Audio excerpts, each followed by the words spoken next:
Hola, hola, my name is Ramon, cosmetic chemist, esthetician, lover of an affordable sunscreen. Here's the deal. I'm always perusing the drugstore and I'm always keeping an eye on what launches are happening around sunscreens. And CeraVe is always a brand that I always keep an eye on because I have yet to really have a good sunscreen experience with them. They had a tinted fluid sunscreen, I think a while back. No, one of my earliest reviews, one of the ones that actually did like numbers, was their tinted mineral sunscreen, Grease Fest. I know they have their AMPN sunscreens. Those are okay. I think they're very shiny, so I don't love them for oily skin.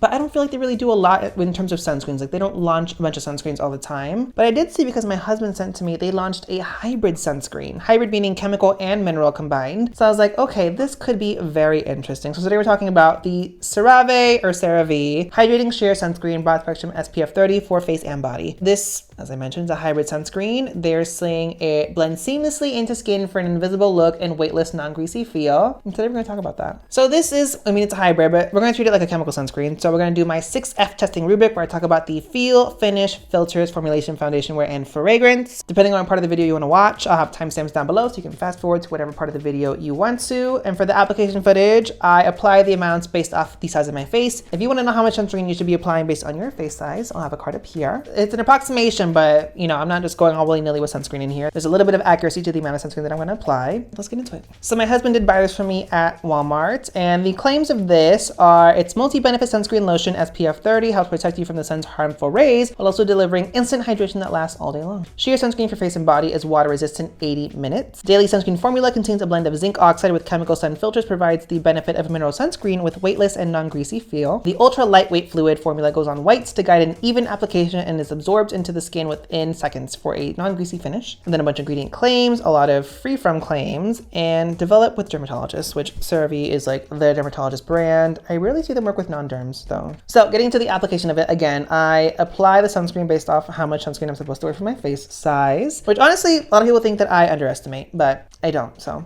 you can see I do half face application, and when I put it on, it is white. Actually, first of all, let's talk texture of this. So you can hear a little ASMR for you. It's kind of a liquidy formula, like it sloshes around up in there. It's not very milky. It's a very thin formula though, so it like kind of runs, but it doesn't really. And when I start working it in, I'm like, okay, I think chemical sunscreens look like this all the time, but then they turn clear. This one has a little bit more white than I would like it to. And you can see after I work it into my face, there's still a little bit of whiteness to it. And I feel like that doesn't go away. It gives me a little bit of a white cast situation. Also, it's a moisturizing texture. It's not so fluid, milky, where it's kind of like, oh, like it disappears. It's so nice and elegant. It got some body, got some emollients to it. It's definitely moisturizing, more so than I would like having oily skin. I have oily acne prone skin. So the feel of it, it's richer than I would like it to be. I gotta put a little bit of elbow grease in to try to blend it in. It does not blend in. So the finish of it, I got a little bit of a tone up, somewhat cast effect, especially up in my hairline, beard, eyebrow, mustache situation. The zinc oxide clings to that hair and it's hard to get it to like work in, like it just stays there. Even my husband looked at me, he was like, you might wanna try to get that off or get it out of there with a micellar water or something. So the overall feel of it, it's moisturizing. It's a little bit more rich than I would like. They say non-greasy. I beg to differ. And the finish of it is it's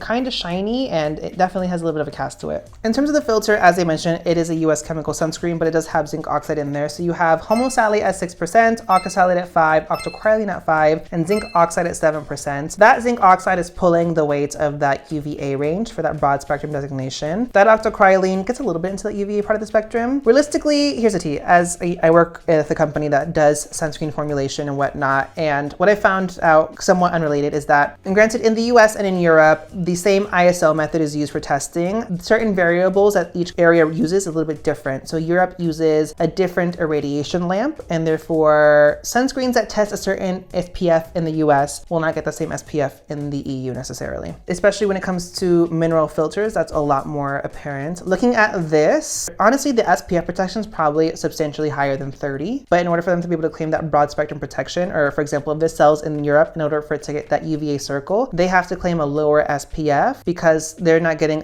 enough of a bump in that UVA part of the range to equal that 1 part UVA to 3 parts SPF thing, that 1:3 ratio. So it's very interesting. It's very interesting. There might be some other ways that you can boost the UVA protection through other means, but really that zinc oxide is the UVA filter in this. I don't love that. If you have any other like UV filter questions or sunscreen formulation questions like that, let me know. I'd be interested to do a YouTube video on that. It's easier to do those for Instagram because I can keep them very concise and interesting, but on YouTube, I don't know how those videos would do. Other formulation points though, you have niacinamide, phytosphingosine, glycerin, ceramide MP, AP, ELP, sodium hyaluronate, cholesterol. And so basically you have a lot of ingredients that are great for the skin barrier. CeraVe, if you don't know, it means ceramide vehicle. So obviously you have the ceramides up in there. The cholesterol and there's other fatty acids in here are going to help to support skin barrier, skin moisture. You have glycerin to help hydrate. Phytosphingosine does a lot of things based off manufacturer claims. It has some like antimicrobial, anti-acne benefits, some anti-inflammatory, soothing benefits. I think it's an interesting ingredient. I've seen it a lot in sunscreen launches recently. I don't feel like a lot of brands highlight it in their formulas. So I kind of wonder if there's any like UV benefit to that ingredient. But this is alcohol, fragrance, and essential oil free because it is CeraVe and they're very like derm-based, conservative when it comes to like skincare ingredients for the most part. So that's the formulation point, not a lot of bells and whistles. When it comes to the foundation wear, here's the deal. It's a nourishing formula. So if you have more dry skin, it could be very apt for you and your needs. The zinc oxide, I mean, it gives a bit of a casty tone-up effect, and especially it's just more so a problem in the like facial hair, hairline area for me personally. So I don't see that affecting the color of the foundation or the way your makeup wears necessarily. What does affect it is the fact that for me, the formula stays very rich on the skin. It stays like a layer on my skin. And so the makeup never fully sets down in my mind. And so I had to film footage that day and I just felt like my under eye concealer looked so creasy and creepy because the concealer was sitting on top of the sunscreen. It was as a result creasing more so than normal in like my under eye cavern. So that it wasn't a hit for me,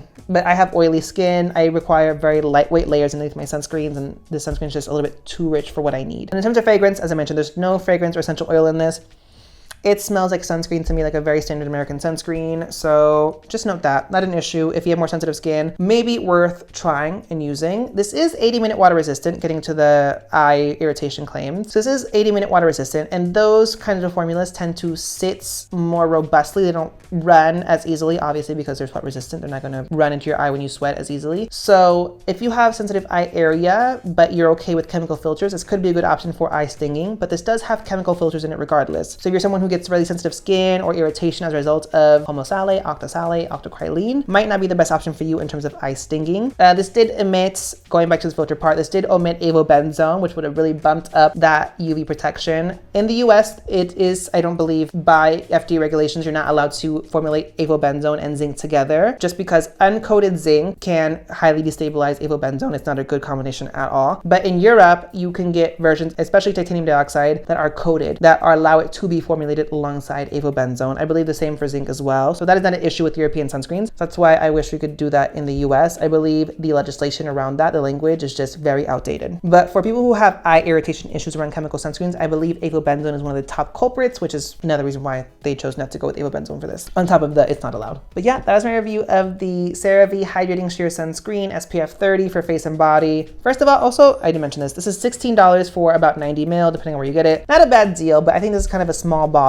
for face and body, but it's still about the same size as Black Girl Sunscreen. So if you like that, about the same size. But fundamentally, another not amazing sunscreen option from CeraVe. It's just, it's too heavy for me. It's a very heavy formula. I would love to see them do something with alcohol. Play around with alcohol. You got the ceramide, you got the cholesterol, you got the fatty acids up in here. They will nourish the skin with a little bit of ethanol up in there to create a little bit more of an elegant formula. Like, give me something, please. But I didn't love this. If you tried this though, what are your thoughts on it? Did you have a better experience than I did? Are your thoughts the same as mine? Let me know. Don't forget to hit the subscribe button and notification bell so that you know when I post more skincare, sunscreen, and beauty related content on my channel. Give the video a thumbs up, and thanks for watching, guys.